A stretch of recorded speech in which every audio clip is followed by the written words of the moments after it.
Now, Tulsi Gabbard recently proposed a bipartisan bill to end criminal penalties on marijuana. Now, I love this.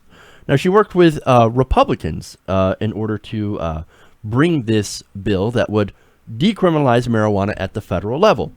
Now, I want to show you a video of her introducing this bill, and then we'll talk about it. Take a look. I'm rising today to urge my colleagues to support H.R. 1227, the Ending Federal Marijuana Prohibition Act, which I've introduced with my Republican colleague, a fellow Army veteran and former prosecutor from the state of Virginia, Congressman Tom Garrett, where we are seeking to address our outdated and widely problematic marijuana laws by federally decriminalizing marijuana. FBI reports have shown that in 2011 alone, an individual in the United States was arrested for marijuana use, sale, or possession every 42 seconds. Every 42 seconds, mostly in poor and minority communities.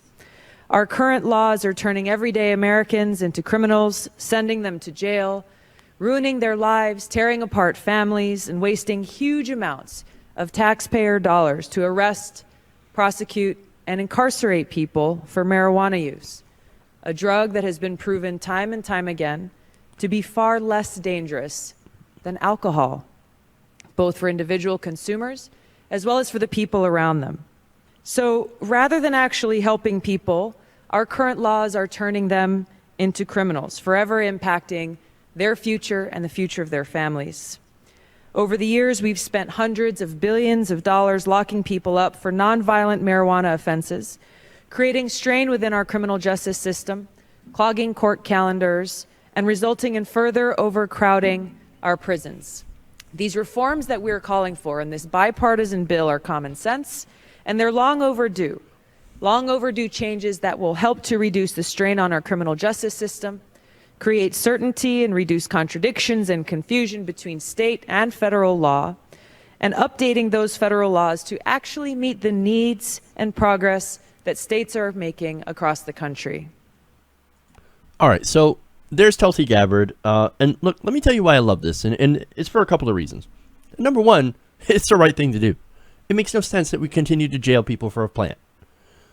A plant that, as she mentioned, and a lot of the science has mentioned, that is actually less harmful than drinking alcohol. Oh, and number two, she's showing, because this is bipartisan, that she can appeal, that progressive ideas can appeal to members of both parties. Now, her bill was actually proposed at the end of February. Now, and since then, other Democrats and Republicans have signed on, including Jared Polis of Colorado, Earl Blumenauer of Oregon, both Democrats, Don Young of Arkansas, Republican, of course, Justin Amash of Michigan, who's, big libertarian, and Dana Rohrabacher of California. So, look, right now, this seems to be very bipartisan. That's great. Now, of course, it's not going to pass. Look who's in Congress. Look who's president. I don't even think with a Democratic Congress that you could ever get this passed at this current point. There's just too much reefer madness going on here. Still, not only that, but look, I'm convinced that Donald Trump, he doesn't care.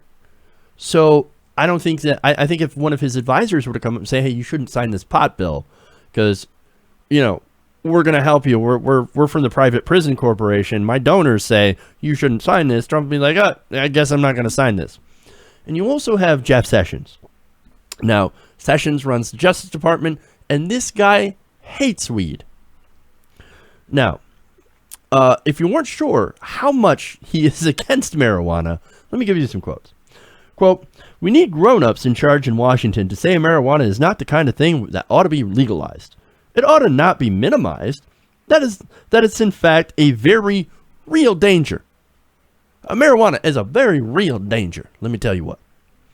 Okay, so look, as we've shown, it's actually less dangerous than alcohol. You know how many people die from marijuana overdose per year? 0. None. Not a dick. That's how many people die. Not only that, another quote. You can't have the President of the United States of America, he's talking about President Obama here, talking about marijuana like it is no different than taking a drink. It is different. It is already causing a disturbance in the states that have made it legal. Disturbance. Oh, okay. So what kind of disturbance?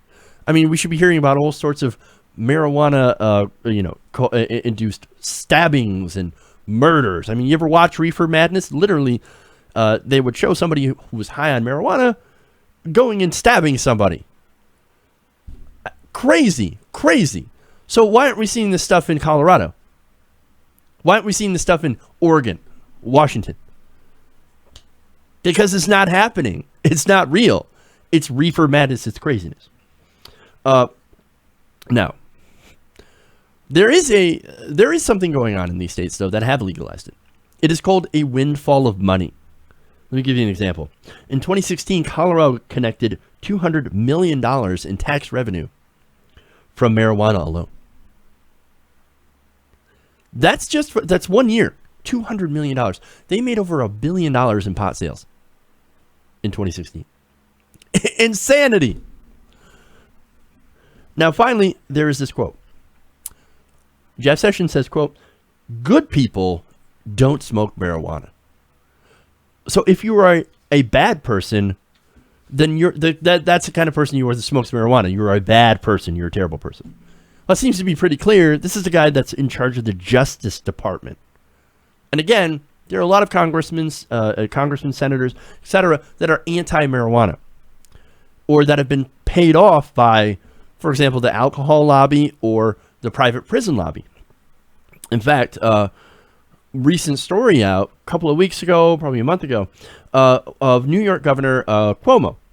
Now, the alcohol lobby, it's found out, The Intercept did a great story on this, that you had the alcohol lobby giving Cuomo millions of dollars in campaign donations, legal bribes. And then look at that. Afterwards, after he got all that money, he came out and said, marijuana, it is so dangerous. We need to keep this a controlled substance. We cannot legalize it recreationally. We just can't do it. We can't do it. It's dangerous. This is what's going on. You got to follow the money. Always comes back to the money. Then, of course, speaking of the money, Geo Group and private, Corrections Corporation of America, or whatever they changed their name to, because you ever notice how these evil corporations always have to change their name after a while because people link it to make the name synonymous to evil? If you keep having to change your name because people start hating your company for what you're doing, because what you're doing is shit, well, then maybe you should change your business model. I'm just saying. Now, we know that the Trump administration is now fully on board with getting rid of Obama's rules, trying to roll back the use of private prisons. So now we're going to have more private prisons, and oh look, we're going to be tougher on marijuana, and then we're going to fill those private prison beds. That's the whole point. It's not about protecting people. It's not about saving families. It's not about saving anybody's lives. No, what it's about feeding private prison corporations and alcohol corporations more and more money, preventing competition with some of these legalized recreational things that we already have, i.e. the beer companies and big alcohol, if that's what you want to call it. It's all about making sure they don't have competition, and of course filling the beds of these giant corporations that make money on imprisoning people. They want those nonviolent offenders to fill their beds. They don't want the murderers. They don't want all the hardcore criminals. No, what they want is that people in there that were smoking a plant. Why? Because they're easy to maintain. And they make lots and lots of money off this.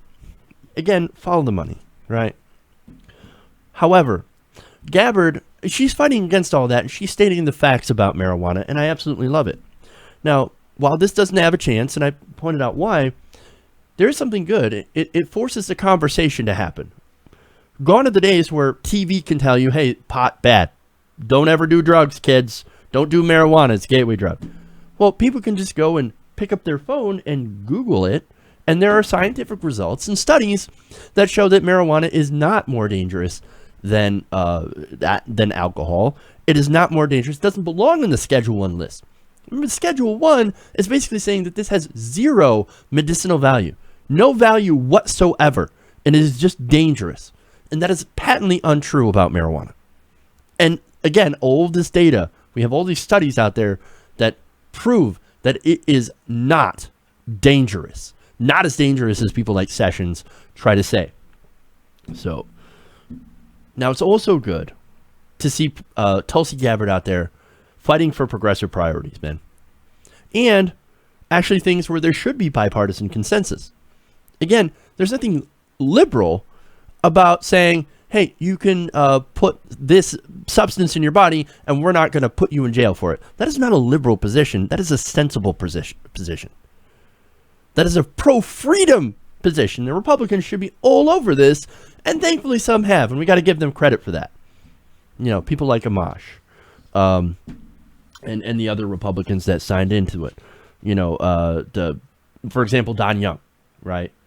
Dana Rohrabacher. They should get credit for actually being conservative on those issues and saying, yeah, we don't want to spend more government money putting people in prison, and we believe in freedom. That is not this shouldn't be a liberal position. This is a common sense position.